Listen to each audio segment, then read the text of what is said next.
ప్రభువును ప్రియ రక్షకుడైన దేవుని పేరట మీ అందరికీ శుభాభివందనములు తెలియజేసుకుంటున్నాను.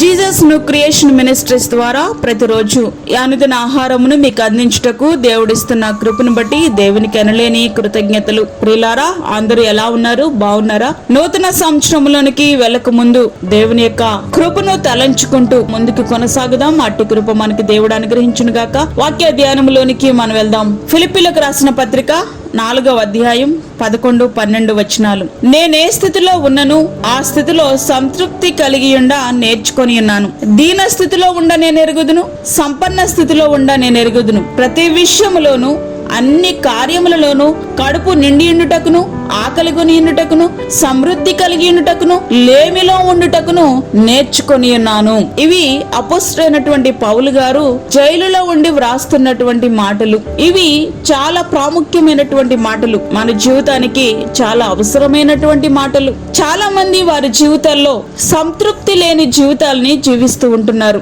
ఈ దినాన్ని మనల్ని మనం పరిశీలన చేసుకుందాం. నేను సంతృప్తికరమైన జీవితాన్ని జీవించగలుగుతున్నానా?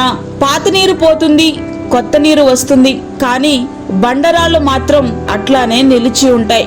2024 మన నుండి ఎంత వేగంగా పరుగులు తీస్తుందో అంతే వేగంగా 2025 దూసుకుని వస్తుంది. కానీ రాతి బండలుగా మారిన మన జీవితాల్లో మార్పు ఏ మాత్రం కనబడట్లేదు. అయినప్పటికీ నీవెట్లా జీవించినప్పటికీ నీ ప్రవర్తనకు ప్రతిఫలం ఇయ్యక ఆయన కృపలో ఈ క్షణం వరకు నడిపిస్తూ మరొక నూతన సంవత్సరంలోనికి నేను ప్రవేశపెట్టడానికి ఆయన ఇష్టపడుతున్న తరుణములో దేవుడు మన పట్ల చూపుతున్న కృపకు సంతృప్తి కలిగి ఆయనను మనం స్తుతించగలుగుతున్నామా? ఇది స్వపరిశీలన చేసుకునే సమయం.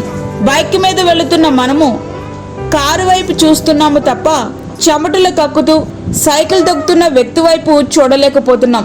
కాబట్టి మన జీవితంలో ఏదో వెలితి, ఆ వెలితికి కారణమే అసంతృప్తి.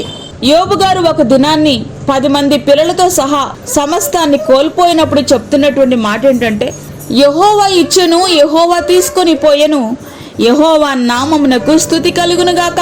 యోబు గ్రంథము 1వ అధ్యాయము 21వ వచనం. ప్రవక్త అయినటువంటి భక్తుడైనటువంటి హబక్కు గారు హృదయాంతరంగంలో నుండి వచ్చినటువంటి మాటలు ఎలా ఉన్నాయంటే, అంజూరపు చెట్లు పూయకుండినను, ద్రాక్ష చెట్లు ఫలింపకపోయినను, ఒలివ చెట్లు కాపిలేక ఎండినను, చేనిలోని పైరు పంటకు రాకపోయినను, గొర్రెలు దొడ్డిలో లేకపోయినను, సాలలో పశువులు లేకపోయినను, నేను యెహోవా యందు ఆనందించదును. నా రక్షణకర్త అయిన నా దేవుని యందు నేను సంతోషించదును. ప్రభువగు యెహోవాయే నాకు బలం, ఆయన నా కాళ్లను లేడి కాళ్ల వలె చేయును, ఉన్నత స్థలముల మీద ఆయన నన్ను నడవజేయును. హబక్కు గ్రంథము 3వ అధ్యాయము 17వ వచనం నుండి 19 వచనములు.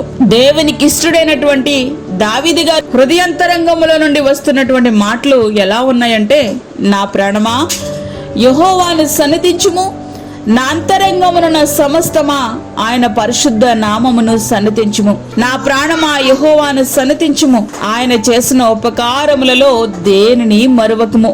కీర్తనలు 103 1-2 వచనాలు. ప్రియ స్నేహితుడా, వాక్యం అంటున్నటువంటి ప్రియ దేవుని బిడ్డ, ఇంతకాలం ఆయన కృపలో కాచి ఈ సంవత్సరం అంతా మనను సురక్షితంగా కాపాడిన ప్రభుతో మనమేమి చెప్పగలుగుతున్నాం? ఇంకా ఈ సంవత్సరంలో అది జరగలేదు, ఇది జరగలేదు అంటూ అసంతృప్తిలోనే దేవునికి ఫిర్యాదు చేసేవారముగానే ఉంటున్నామా? ఎందరికో లేని శ్రేష్టమైన జీవితాన్ని ప్రభు మనకిచ్చినందులకు సంతృప్తి కలిగి కృతజ్ఞత గలవారుగా ఉంటున్నామా? ఈ దినాన్ని మనం స్వపరిశీలన చేసుకుందాం, మనల్ని మనం పరీక్షించుకుందాం. సంతృప్తి కలిగిన జీవితంతో నూతన సంవత్సరమును ఎదుర్కొనుటకు మన హృదయాలను దేవుడు సిద్ధపరచునుగాక. అట్టి కృపా ధన్యత ప్రభు మనకి అనుగ్రహించునుగాక. ఆమేన్. ప్రియ వాక్యమైన దేవుని బిడలారా, ప్రార్థనలో ఏకీభవించండి. పరిశుద్ధమైన తండ్రి, ప్రేమగల యేసు ప్రభువా, శ్రేష్టమైన మరి యొక్క సమయాన్ని మీరు మాకు ఇచ్చారు, నీకు వందనాలు. ఈ దినమంతటి కొరకు మీరు మమ్మల్ని సిద్ధపరచండి ప్రభువా. ప్రతి విధమైన శోధన, కీడు, ప్రమాదం నుండి మీరు మమ్మల్ని తప్పించండి. తీర్చండి. అదే విధంగా ఈ దిన అవసరతలు తీర్చండి, దిన అక్కరలు తీర్చండి.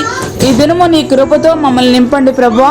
వృద్ధులను, చంటి బిడ్డలను, గర్భిణీ స్త్రీలను మీరు జ్ఞాపకం చేసుకునండి. వారికి కావాల్సిన నీ కృపను దయచేయండి. అదే విధంగా దూరదేశంలో ఉండి ప్రార్థనలు ఏకీభవిస్తూ ప్రార్థన అవసరతల కొరకు తెలియజేసిన బిడ్డల కొరకు ప్రార్థిస్తా ఉన్నాం. వారి యొక్క అవసరతలు, అక్కరలు మీరు తీర్చండి ప్రభువా.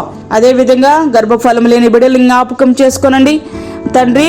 గర్భఫలము మీరిచ్చే బహుమానం, మంచి గర్భఫలాన్ని వారికి దయచేయండి. అప్పుల బాధలతో ఇబ్బంది పడుచుండి బిడ్డల యొక్క అవసరతలు మీరు తీర్చండి.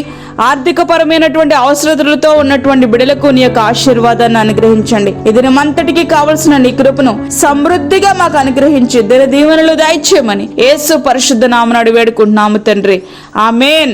ప్రియ దేవుని బిడ్డలారా, వర్తమానములను షేర్ చేయండి, సబ్స్క్రైబ్ చేయండి. మీ యొక్క బంధువులకు, మీ యొక్క స్నేహితులకు ఈ యొక్క అనుదిన ఆహారమును పంపించండి. అదే విధంగా మీ ప్రార్థన అవసరతలు మాకు తెలియచేయండి. మా ఫోన్ నంబర్ 9177377559. దేవుడు మిమ్మును మీ కుటుంబమును దీవించునుగాక. ఆమేన్. దేవుని సేవలో మీ సహోదరి అన్నామణి సాల్మన్. ఫ్రెండ్స్, మరిన్ని వీడియోస్ కొరకు మా ఛానల్ని సబ్స్క్రైబ్ చేయండి, షేర్ చేయండి, లైక్ చేయండి. దేవుడు మిమ్మల్ని దీవించునుగాక. ఆమేన్.